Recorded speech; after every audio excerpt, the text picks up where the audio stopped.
ابنائے Hormuz میں ایران کے ساتھ جاری کشیدگی کے دوران عمان کے ساحل کے قریب امریکی فوج کا ایک اپاچی ہیلی کاپٹر معمول کے گشت کے دوران سمندر میں گر گیا۔ امریکی سینٹرل کمانڈ کے مطابق ہیلی کاپٹر میں سوار دونوں اہلکاروں کو حادثے کے تقریباً 2 گھنٹے بعد کامیاب ریسکیو آپریشن کے ذریعے بحفاظت نکال لیا گیا۔ امریکی حکام کا کہنا ہے کہ دونوں اہلکاروں کی حالت مستحکم ہے اور انہیں ضروری طبی امداد فراہم کی جا رہی ہے، تاہم ہیلی کاپٹر سمندر میں ڈوب گیا۔ امریکی فوج نے واقعے کی مکمل تحقیقات کا آغاز کر دیا ہے تاکہ حادثے کی اصل وجہ معلوم کی جا سکے۔ صدر ڈونلڈ ٹرمپ نے بھی اہلکاروں کی خیریت کی تصدیق کرتے ہوئے کہا کہ ان کی حالت تشویشناک نہیں ہے۔ اسرائیلی حملوں میں ایرانی فضائی دفاع کے 2 سینئر اہلکار جاں بحق ہو گئے، جن کی نماز جنازہ آج تہران میں ادا کی جائے گی۔ ایرانی میڈیا کے مطابق بہمن حسینی اور علی رضا عبیری پیر کے روز ہونے والے حملوں کے وقت اپنی پیشہ ورانہ ذمہ داریاں انجام دے رہے تھے۔ ایرانی ذرائع کا کہنا ہے کہ اسرائیلی حملوں کے بعد فوجی ہلاکتوں کی یہ پہلی باضابطہ اطلاع ہے۔ یاد رہے کہ حالیہ کشیدگی کے دوران ایران اور اسرائیل نے ایک دوسرے پر حملے کیے تھے، تاہم بعد ازاں دونوں ممالک نے جنگ بندی کا اعلان کر دیا تھا۔ کراچی میں ایف آئی اے کے انسداد دہشت گردی ونگ نے عوامی مرکز پاسپورٹ آفس میں خفیہ اطلاع پر چھاپہ مار کارروائی کرتے ہوئے جعلی پاکستانی دستاویزات پر غیر ملکیوں کے پاسپورٹ بنانے والے مبینہ نیٹ ورک کا سراغ لگا لیا۔ کارروائی کے دوران پاسپورٹ آفس کے ایک اسسٹنٹ ڈائریکٹر کو حراست میں لے لیا گیا، جبکہ ریکارڈ کی تفصیلی جانچ بھی کی گئی۔ ذرائع کے مطابق چھاپے کے دوران 70 سے زائد مشتبہ غیر ملکی افراد کے پاکستانی پاسپورٹ سے متعلق دستاویزات برآمد ہوئیں، جن کا تعلق مبینہ طور پر افغانستان سے بتایا جا رہا ہے۔ ایف آئی اے نے معاملے کی تحقیقات شروع کر دی ہیں اور برآمد شدہ ریکارڈ سمیت متعلقہ افراد کے کردار کا جائزہ لیا جا رہا ہے۔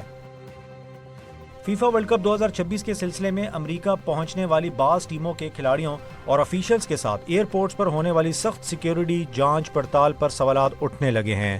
سینیگال اور ازبکستان کی ٹیموں کی تلاشی کی ویڈیوز سوشل میڈیا پر وائرل ہونے کے بعد شائقین نے امریکی حکام کو تنقید کا نشانہ بنایا ہے۔ ادھر عراقی ٹیم کے سٹار سٹرائکر ایمن حسین کو شکاگو ایئرپورٹ پر کئی گھنٹوں تک روکے رکھنے، جبکہ ٹیم کے آفیشیل فوٹوگرافر کو امریکہ میں داخلے کی اجازت نہ دینے کی اطلاعات بھی سامنے آئی ہیں۔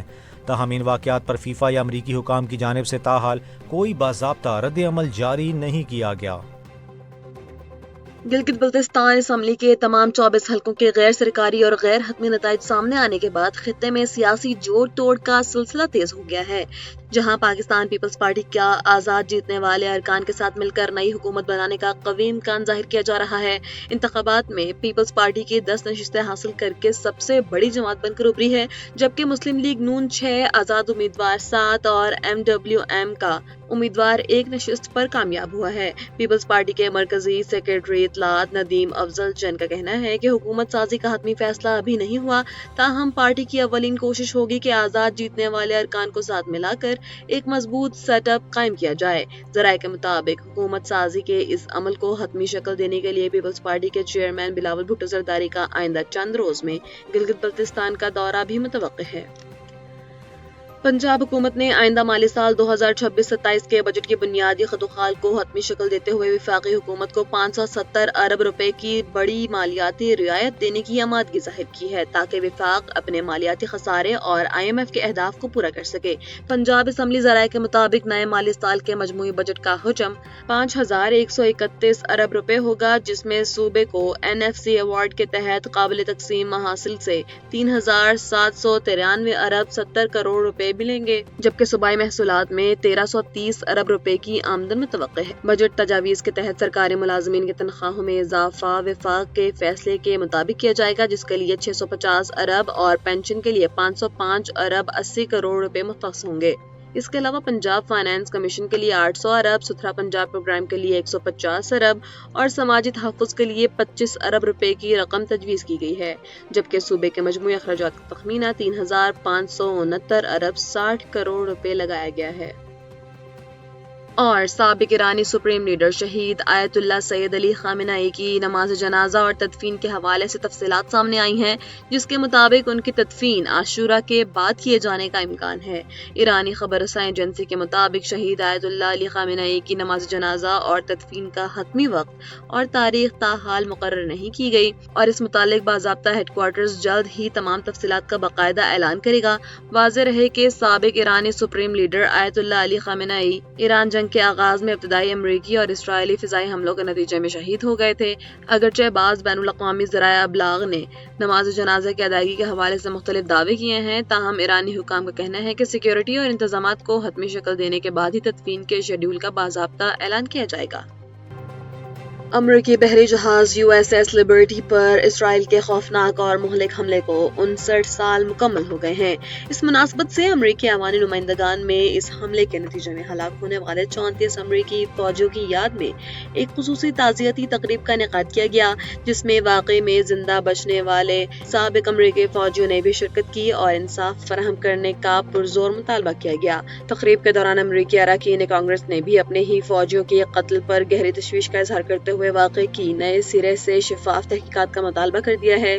کانگریس کے معروف رکن تھامس میسی نے 1967 کے اس واقعے پر بھی بات کرتے ہوئے کہا ہے کہ اسرائیلی حملے میں 34 امریکی فوجی ہلاک اور 131 زخمی ہوئے تھے۔ انہوں نے اسرائیل کا موقف مسترد کر دیا کہ یہ حملہ غلطی سے ہوا تھا، کیونکہ حملے کے وقت جہاز پر امریکی پرچم واضح طور پر لہرا رہا تھا، لہٰذا متاثرین کو اب انصاف ملنا چاہیے۔ فلپائن میں گزشتہ روز آنے والے 7.8 شدت کے تباہ کن زلزلے کے نتیجے میں اموات کی تعداد تیزی سے بڑھتے ہوئے 41 تک جا پہنچی ہے۔ غیر ملکی میڈیا کی تازہ ترین رپورٹس کے مطابق اس قدرتی آفت میں اب تک 450 سے زائد افراد شدید زخمی ہو چکے ہیں، جبکہ ملبے تلے دبے 4 افراد تاحال لاپتہ ہیں، جن کی تلاش کے لیے ریسکیو آپریشن جاری ہے۔ بتایا گیا ہے کہ اس ہولناک زلزلے سے 7,22,000 سے زائد آبادی پر مشتمل شہر جنرل سانتوس سب سے زیادہ متاثر ہوا ہے، جہاں کئی عمارتیں زمین بوس ہو چکی ہیں۔ German research centre for geo sciences کے مطابق زمین کے اندر اس شدید زلزلے کی گہرائی صرف 10 کلومیٹر ریکارڈ کی گئی تھی، جس کی وجہ سے سطح زمین پر اس کے جھٹکے انتہائی شدید اور تباہ کن ثابت ہوئے۔